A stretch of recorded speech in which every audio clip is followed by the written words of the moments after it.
Good afternoon. I'm Christine Nelson. I'm the Community Planning Director, for the Fairbanks North Star Borough. And the borough is the local planning authority, not only for the borough, but for both cities. So all zoning activity and subdivision comes through our office. Just want to give you a little background. We divide our zones into five basic categories, most of which allow housing. Agricultural, residential, which you'll see from rural estates, single family, two family, and into multifamily. Commercial zones, industrial zones, and the general use zone, which allows almost everything, almost anywhere. So which zones allow housing? Single family detached housing, one per lot, is allowed in all zones, but the outdoor recreational, open space buffer, light and heavy industrial, and mineral lands. Some of those zones also allow detached guest houses, so essentially 2 dwellings per parcel. One duplex or 2-family attached is allowed in all zones, but outdoor recreational, open space, single family, light and heavy industrial, and mineral lands. Multifamily, which we define as 3 or more attached units, which is slightly different than the fire marshal's distinction of multifamily at 4+ units, is allowed in the multifamily office, light commercial, general commercial, central business district, and the GU zones. And then mixed use, which some of you may be interested in, multifamily office, which really is limited. It only allows like professional type office. It doesn't allow other types of commercial activity. Light commercial, general commercial, central business, and GU. Okay, it looks better on that screen. So this is zoning, and the red outline, well, it's sort of brown there, is the city of North Pole, just to orient you. This is just intended to show you we have a lot of different zones all sort of jumbled up together. So it's really important that you come in and talk to us if you're looking at buying a piece of property or developing a piece that you already own. The zoning is the most important piece, but there's other aspects as well. So I don't have a clicker here. Let's see if I got a. So if you look at this hatched area over here, that comes all the way around there. That's the groundwater protection overlay. No basements allowed. You need to know that before you start going through your process. And there's others, there's floodplain and other elements, oops, I jumped ahead here, okay, that you may want to consider. So what if you want to rezone? Perhaps some of that, let's go backwards, is 2-family or rural residential or some other larger lot, and you want to do multifamily or more dense development or commercial development. The rezone process is lengthy and not simple. So you need to know it's a 6-month plus process. It has to go through multiple public hearings, and it's not a given. It's not an outright allowed use. You really have some criteria that you have to address and make sure that we are in compliance not only with borough code but state law. So we do notify property owners as part of a rezone. There is a planning commission public hearing followed by which they make a recommendation to the assembly. There's a work session, and then the assembly makes the ultimate decision. A rezone request must meet the criteria, and there's 2 borough criteria and then there's state law. So it must conform to the comprehensive plan. I'll talk about that a little bit more on the next map. And then it must protect public health, safety, and welfare.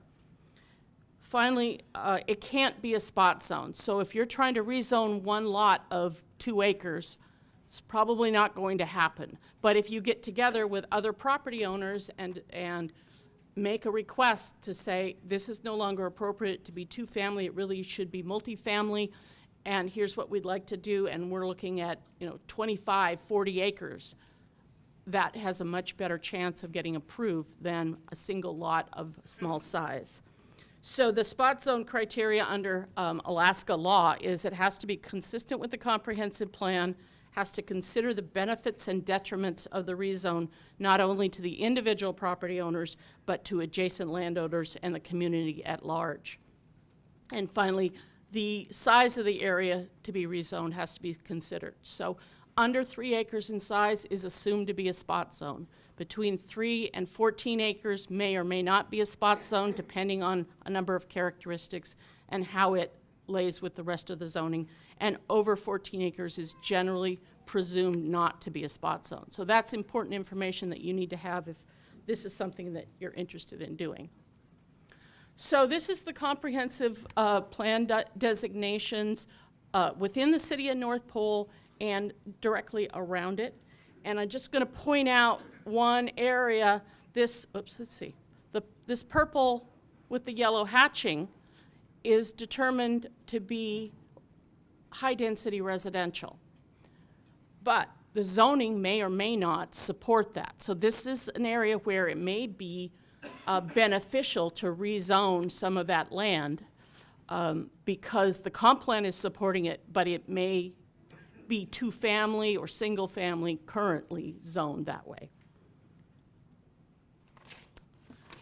And then subdivisional land, again, time is important. Your time needs to, and your plans need to incorporate these timelines if you're looking at subdividing land. And as I said, single family and 2-family, you generally have 1 unit per lot. So if you're wanting to do a number of lots or a number of units on subsequent lots, this is the information that you need. So quick plats is a shorter, quicker process. It's a 3 to 4 week timeline from a complete application, and we do have deadline calendars on our website. So when you submit is whether it becomes 3 or 4 weeks, and also whether it's complete at the time. It's a decision by the hearing officer at an administrative hearing. I'm generally the hearing officer unless there's some sort of conflict or I'm out of town. And there's no public notice to neighboring property owners. It's only for 4 lots or less, so you have to, it results in 4 or less lots. There's no dedication or construction of roads required or necessary, and there's no variance to the subdivision standards. So that's why it's quicker and easier, because there's limitations. Then the subdivision process is 7+ weeks. Quick plats, we have 2 hearings per month. Subdivisions, there's only 1 per month, so that's why it takes longer in general, plus they're more complicated. It's a decision of the planning board at a public hearing. There's public notice to all adjacent property owners. You can have an unlimited number of lots. You could also have phased development as part of that. It does require legal and physical road access, and does allow for variance to subdivision standards if you meet the criteria. So zoning permits and other required permits. First of all, zoning permits are required everywhere in the borough except in the GU land. And as Mayor Ward said, even in the GU land, if it's inside the city, they require a permit. So you need to be aware of that. What the requirements are for a zoning permit are a site plan. You need to have building dimensions and setbacks to property lines. That's one of the primary things that we look at, is whether or not your proposed building is located in compliance with the zoning code. And this is becoming a bigger and bigger issue with the banks. So you need to be very careful that you're meeting those setbacks, because subsequent owners can run into trouble if they don't meet the setbacks. Sorry, my voice is going. And finally, for multifamily units, 3 or more, you need to provide parking, and there's specific parking standards and requirements in our code, and we'd be happy to explain those to you. Floodplain permits. If you're in the floodplain, any fill, excavation, grading, or structures require a floodplain permit. And again, that's really important that you pay attention, because homeowners or building owners will get a break on their flood insurance if it meets flood standards. If it doesn't, they're going to be paying a lot more money.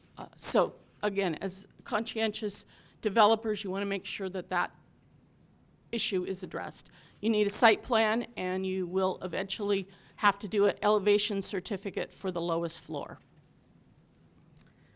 Driveway permits are required for any roads maintained by the state, city, or rural service area. You'll need an address and a very rough drawing of the driveway access and the location of the structure. And again, site address, a very rough site plan of access and structure. And as Mayor Ward said, there are building permits requirements in both the cities. And even if it's not in the city, if it's 4 or more units, the State Fire Marshal will require a site plan review for multifamily structures. Okay. So how can we help you? Well, we have pretty good GIS maps online. We have even better access to information if you come to our counter. We have a great GIS system. Almost everything is on there, and we can drill down into individual properties, show you exactly where the floodplain is, where the groundwater protection area may be, any of these sort of restrictions on you. Data, we have a community quarterly where we've tracked data and demographic information for over 30 years. Most of those are available, at least the newer ones are online, but we have the whole history in our library. So if you want to go back for some reason, I don't know why, but you might, we've got those at the counter. Also assessor's records and a variety of other information that's just not online yet is available. We do pre-application conferences. They're free. So if you're interested in doing a military facilities zone or a rezone or a multifamily complex, please come, give us a call. We'll set up an appointment and we'll make sure you get all the information at the time.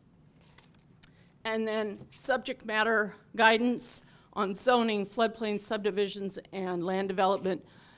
We know your time's valuable. We know information's essential, so we want to give you as much information as you can possibly take at the beginning. So start early, contact us often, and we'd be happy to help. And finally, the most interesting information is where the vacant land is, where the utilities are, where the floodplain is, where the groundwater protection's not on here, but we can add that. Wetlands, all those things that can limit development are on here, as well as the blue lines are the existing water lines, and the purple are the proposed build-out. Also, the yellow is the existing sewer lines. And let's see if I can show you. So the floodplain is this blue-green hatched area that comes along in here, over here on the river. Sorry. So this will be online at the borough soon, but come to the counter. We can really focus in on the areas that you're looking at. And we are just waiting for you to come so we can assist you. And my contact information is here. Our deputy director is in the audience as well, and we'll be happy to answer any questions afterwards.